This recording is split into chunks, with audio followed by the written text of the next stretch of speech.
ele ganhou a cegueira após muito, eu acredito que pela metanoia consciencial dele, de perseguição a um inocente, né? Então ele teve aquela visão de luz que cegou ele, né? Que ele ficou cego. Mas aí ele teve a compreensão de quem era o Cristo. Aí, a partir daí, ele começou a ser seguidor, abandonou tudo. Que ele era um perseguidor dentro da sinagoga de perseguir os apóstolos. Então, após isso, essa metanoia consciencial, a cegueira, ele recebeu aquela missão de ensinar a verdade. Aí ele começou. E ele, de Saulo, ele virou Paulo, né? Mas foi após a morte. Então, realmente, os 12 é os que estarão, né, no trono eterno com o Criador.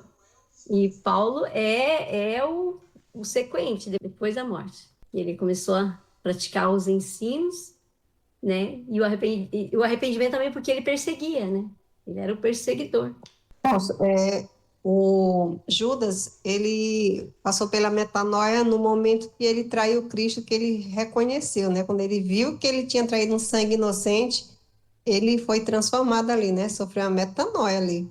Precisou ele passar por aquilo ali para ele poder se converter verdadeiramente, né? Evoluir, né? A mente dele sofreu a metanoia. E Paulo também, né? Passou pela metanoia ali no momento que ele foi perseguir o povo do Criador ali. Então, também passou pela mesma situação, né? Que Judas. A diferença é que Judas fez o que fez e Paulo, ele foi transformado e ele foi trabalhar agora a favor de quem ele andava perseguindo. É bem interessante. Ele cumpria as ordens do sistema, porque ele fazia parte, né, do sistema. Mas após ele ter descoberto essa verdade, ele começou a ensinar, começou a falar de Jesus, começou a, né? Ele abandonou tudo daí para ser o ensinador da verdade. De perseguidor, passou a ser perseguido, né? Ah, foi bem pesado. Aí ele foi sentir na pele o que os demais sofreram. E ele demorou para ser aceito, né? Para provar que ele realmente tinha se convertido, né?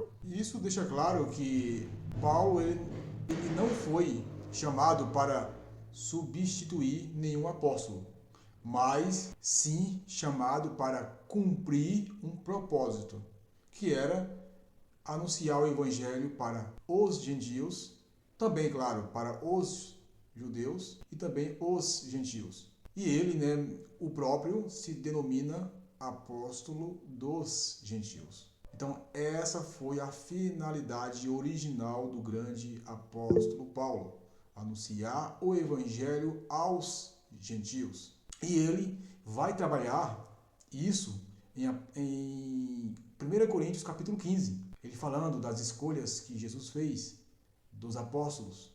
E ele fala, e por último, Jesus escolheu a mim, o menor de todos. Então, o mestre Paulo é até humilde, né? Quando ele fala sobre isso. Então, ele nunca se colocou no lugar de apóstolo algum, né? Mas o sistema, na ideia de condenar no lugar de Deus Judas Iscariotes, tiveram que condenar Judas e colocar Paulo no lugar.